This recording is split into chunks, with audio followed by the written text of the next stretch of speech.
Madame Agomart, vice-présidente du Front populaire ivoirien, chargée de la coordination des actions pour la libération du président Laurent Gbagbo, a rencontré ce vendredi 20 février 2015 l'ancien président ivoirien à La Haye.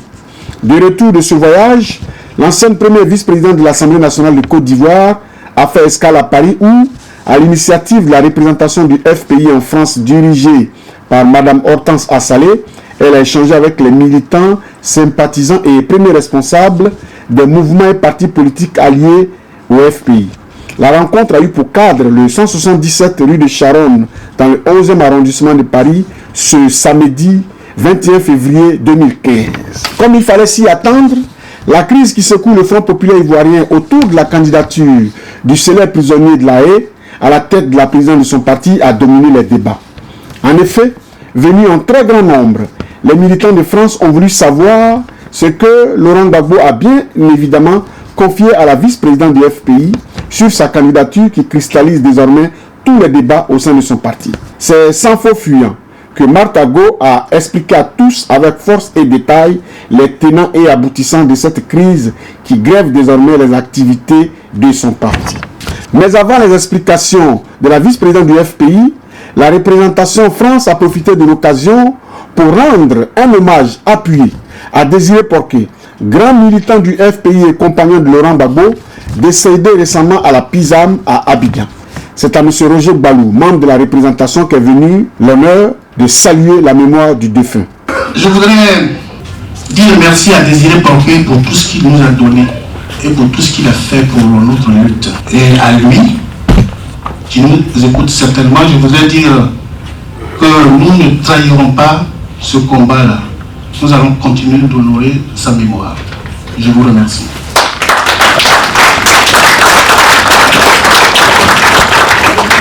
Pour finir, Event News TV a eu un entretien avec Mme Agomart qui est revenue largement sur la crise qui secoue son parti. Téléspectateurs d'Event News TV, bonjour et merci de votre fidélité.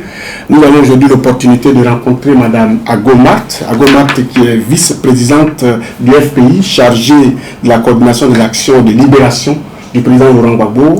Bonjour madame. Bonjour monsieur. Merci, vous êtes à Paris. On pourrait quand même savoir qu'est-ce qui vous amène à Paris. Je suis allé rencontrer le président Laurent Gbagbo à La Haye. Je suis passé à Paris pour saluer toutes les organisations qui œuvrent pour sa libération. Voilà, merci. Et surtout, on n'a pas de bonnes nouvelles concernant votre vie familiale, on ne va pas s'attarder dessus, mais nous savons que vous avez perdu votre époux. Comment est-ce que vous avez vécu cela et qu'est-ce que vous voulez dire aux Ivoiriens qui vous soutiennent? Je voudrais leur dire merci parce qu'ils m'ont beaucoup témoigné leur sympathie et cela m'a aidé à surmonter cette douleur.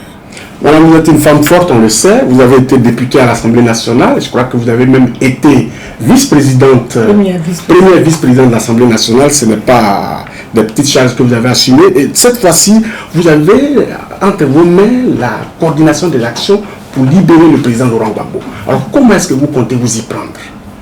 Mais comme le nom l'indique, il s'agit simplement de coordonner. Et notre coordination a choisi des images, des symboles, d'être sel et lumière. Sel, parce que le sel est mis dans les aliments et il laisse aux aliments leur autonomie. Et simplement, il diffuse sa saveur. Donc nous voudrons être pour toutes les personnes, pour toutes les organisations qui œuvrent pour la libération de Laurent Gbagbo, une sorte de sel. C'est-à-dire les aider à être solidaires, les aider à faire une synergie de leurs efforts, de leurs actions, de leurs idées et d'être solidaires les uns envers les autres. Et surtout, l'image qui me vient toujours, c'est la brindille de balai et le balai. Chacun était une brindille, n'avait pas pu faire tomber le verre, mais si on se met ensemble, peut-être qu'avec un balai, on peut faire tomber le verre.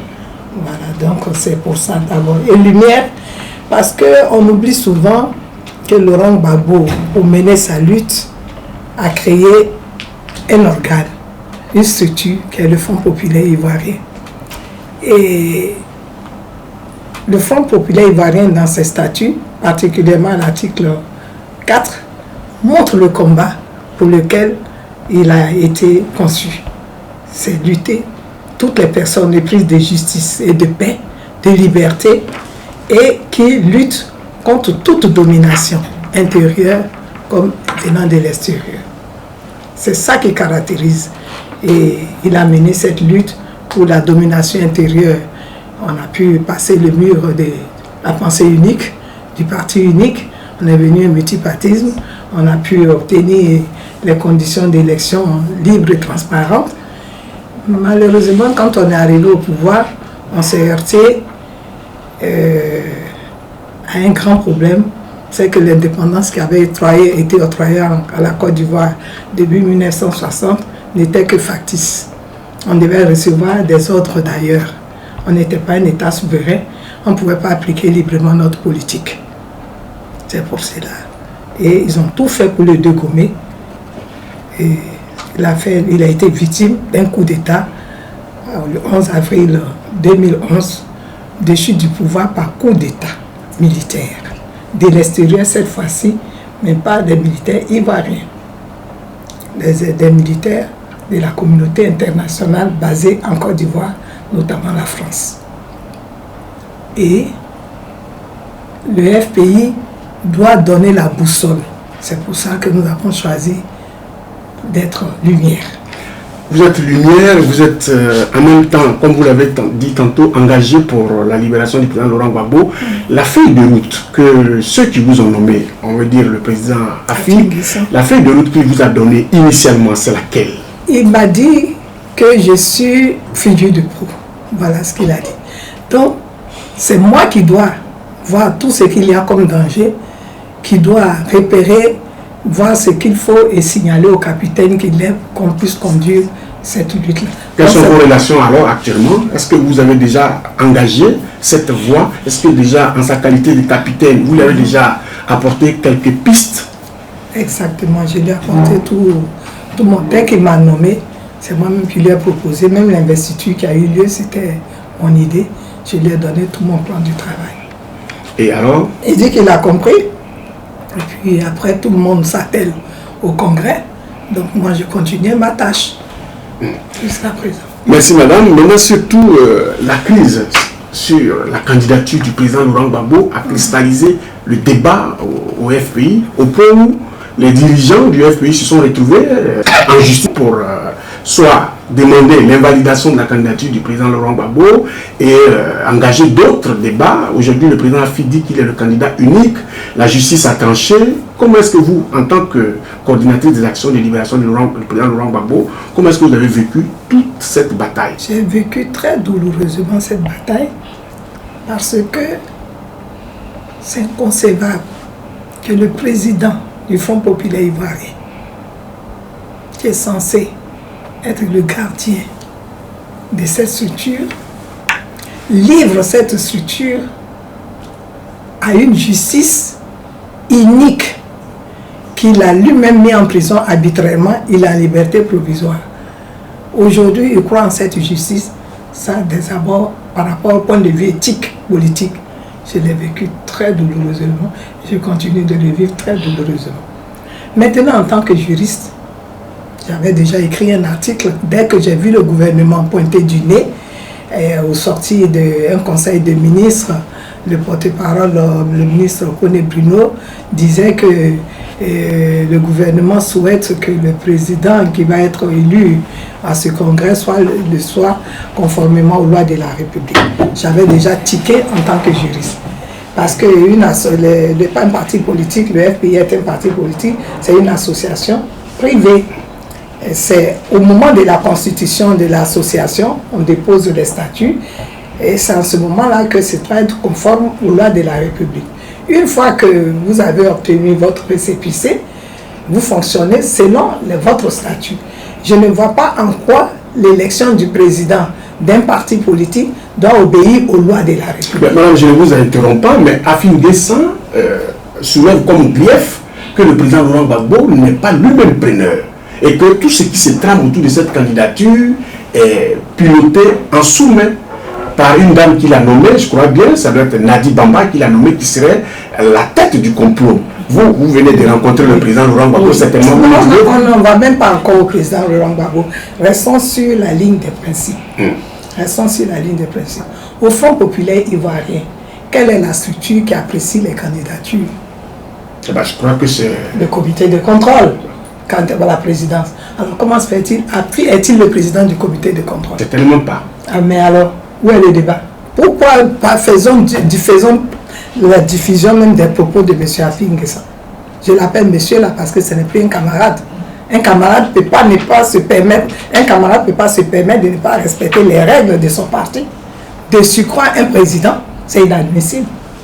C'est le comité de contrôle. Affi est candidat.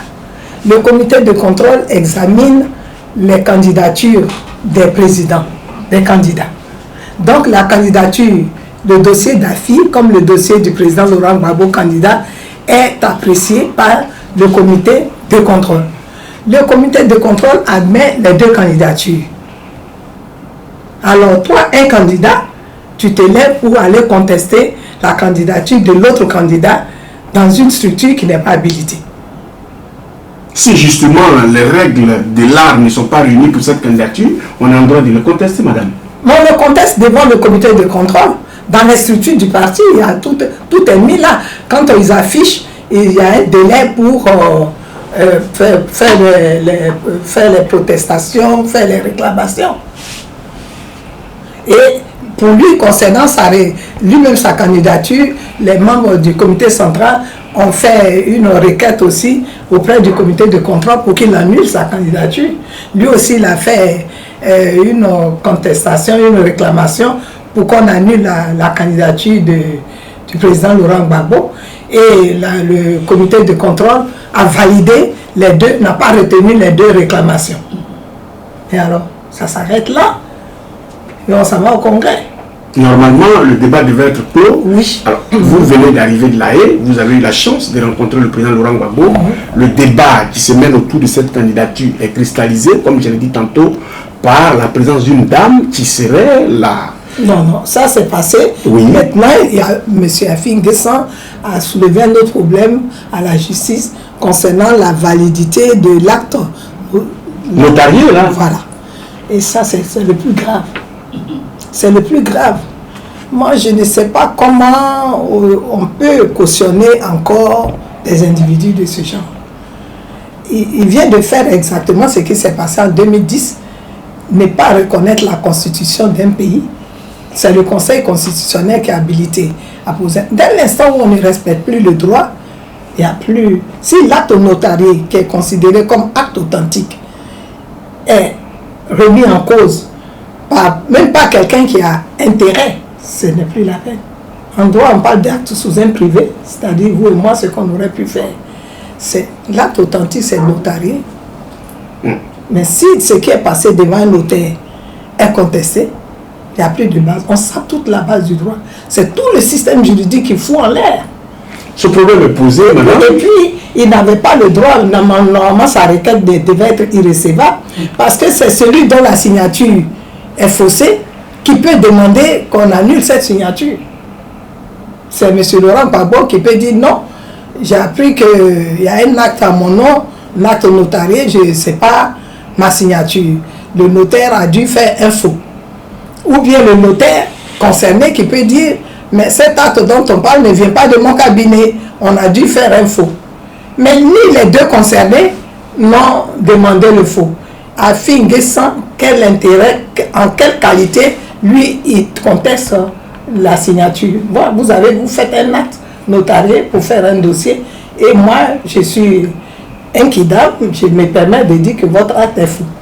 Vous voyez un peu. Ça sort de l'ordinaire, ça sort de l'ordinaire. C'est inédit, ça. Oui, madame. C'est inédit et la justice ivoirienne se permet de justice. Évidemment, on sait de quelle justice il s'agit.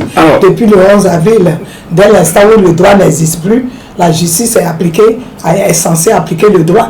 Mais si le droit même n'est méprisé, la justice, elle fait quoi? Voilà. Merci madame, on va revenir maintenant à votre visite à la CPI. Merci. Vous avez rencontré le président Laurent Gbagbo. Quelles sont les bonnes feuilles que vous ramenez? J'ai rencontré le président Laurent Gbagbo. Il est en bonne forme. je lui ai présenté tout mon plan de travail de la coordination. On lui avait envoyé ça déjà, mais je l'ai exposé encore verbalement. Il a approuvé, donc je suis à l'aise maintenant pour parler. Parce qu'il y a longtemps, quand les journalistes voulaient que je parle, mais j'ai dit non, il faut que ce soit entériné par le concerné. Et il y a longtemps que j'avais fait ma demande, mais par la grâce de Dieu, maintenant, on m'a accordé une visite. Maintenant que je l'ai vu, je lui ai parlé de ma manière de concevoir. Je pourrais être cette lumière-là pour toutes les organisations qui œuvrent pour sa libération. C'est bien. pour ça que j'ai voulu les rencontrer aujourd'hui. Vous avez l'onction de Laurent Gbagbo, Voilà. désormais. Et Voilà. est-ce que vous avez parlé un peu de cette candidature, justement? Parce que ça aussi, ça cristallise, comme je l'ai dit. Est-ce que vous en avez parlé avec lui? Est-ce qu'il vous a dit, oui, c'est moi qui suis candidat et que ce que Afi fait là-bas, ça n'engage que lui seul? Qui a engagé le débat. Il m'a montré où il est assis, où le notaire était assis, où son avocat était assis pour faire cet acte. Il m'a répété encore pourquoi il a accepté la proposition du candidat. Et pourquoi il a accepté? Parce que Afi est en train de dénaturer le FPI. Parce que le FPI a été conçu pour un objet bien précis et l'orientation actuelle d'Afi est contre le FPI que lui il a conçu avec ses camarades. Il m'a répété encore, il était 5. Et là, il ne peut pas accepter que l'instrument de sa lutte soit détourné de son objectif, soit tué en quelque sorte. Madame, merci beaucoup. Merci d'avoir accepté de parler à Event News TV en toute exclusivité. Téléspectateurs d'Event News TV. Il a trouvé cela très douloureux. Voilà. Très douloureux. Il a trouvé cela très douloureux. Il vit ça très mal. Merci beaucoup. Merci, on se retrouve pour une prochaine émission et je vous souhaite vraiment une bonne présence sur notre télé. À bientôt. Merci madame. Merci. Merci beaucoup. Merci.